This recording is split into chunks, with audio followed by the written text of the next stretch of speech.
Praise the lord. ఈరోజు Bible స్టడీలో day 2లో ఆదికాండము 2వ అధ్యాయం మనము చదువుకుందాం. ఆదికాండము 2వ అధ్యాయము మొదటి నుంచి. ఆకాశమును భూమియు వాటిలోనున్న సమస్త సమూహమును సంపూర్తి చేయబడను. దేవుడు తాను చేసిన తన పని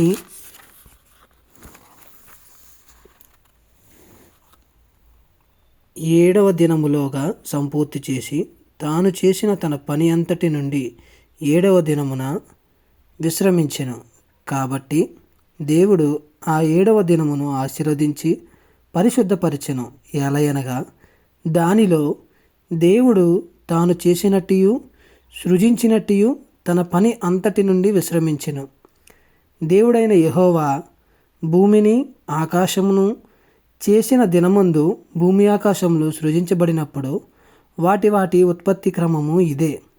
అది వరకు పొలమందలి ఏ పొదయు భూమి మీద నుండలేదు, పొలమందలి ఏ చెట్టును మొలవలేదు. ఏలయనగా దేవుడైన యెహోవా భూమి మీద వాన కురిపించలేదు, నేలను సేద్యపరచుటకు నరుడు లేడు. అయితే ఆవిరి భూమి నుండి లేచి నేల అంతటినీ తడిపెను. దేవుడైన యెహోవా నేల మంటితో నరుని నిర్మించి వాని నాసికా రంధ్రములలో జీవవాయువును ఊదగా నరుడు జీవాత్మ ఆయను. దేవుడైన యెహోవా తూర్పున ఏదెనులో ఒక తోట వేసి తాను నిర్మించిన నరుని దానిలో ఉంచెను. మరియు దేవుడైన యెహోవా చూపునకు రమ్యమైనదియు ఆహారమునకు మంచిదియునైన ప్రతి వృక్షమును, ఆ తోట మధ్యను జీవవృక్షమును, మంచి చెడ్డల తెలివినిచ్చు వృక్షమును నేల నుండి మొలిపించెను. మరియు ఆ తోటను తడుపుటకు ఏదెనులో నుండి ఒక నది బయలుదేరి అక్కడి నుండి చీలిపోయి 4 శాఖలాయెను. మొదటి దాని పేరు షీషోను. అది హవీలా దేశమంతటి చుట్టూ పారుచున్నది. అక్కడ బంగారం ఉన్నది.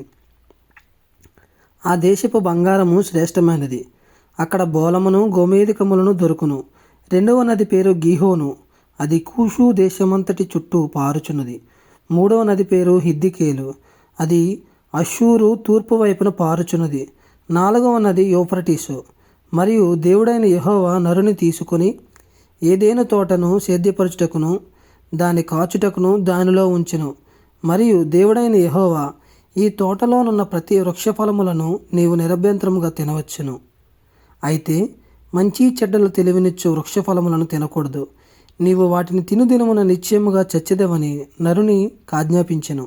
మరియు దేవుడైన యెహోవా నరుడు ఒంటరిగా నుండుట మంచిది కాదు, వానికి సాటి అయిన సహాయమును వాని కొరకు చేయుదుననుకొనెను.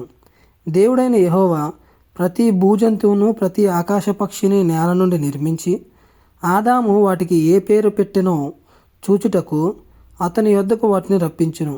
జీవము గల ప్రతిదానికి ఆదాము ఏ పేరు పెట్టెనో ఆ పేరు దానికి కలిగెను.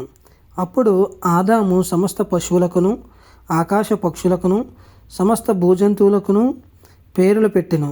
అయినను ఆదామునకు సాటి అయిన సహాయము అతనికి లేకపోయెను. అప్పుడు దేవుడైన యెహోవా ఆదామునకు గాఢ నిద్ర కలుగజేసి అతడు నిద్రించినప్పుడు అతని ప్రక్కటెముకలలో ఒకదాన్ని తీసి ఆ చోటున మాంసంతో పూడ్చివేసెను. తరువాత దేవుడైన యెహోవా తాను ఆదాము నుండి తీసిన ప్రక్కటెముకను స్త్రీనిగా నిర్మించి ఆమెను ఆదాము నొద్దకు తీసుకుని వచ్చెను. అప్పుడు ఆదాము ఇట్లనెను, నా ఎముకలలో ఒక ఎముక, నా మాంసములో మాంసము, ఇది నరునిలో నుండి తీయబడిన గనుక నారి అనబడును.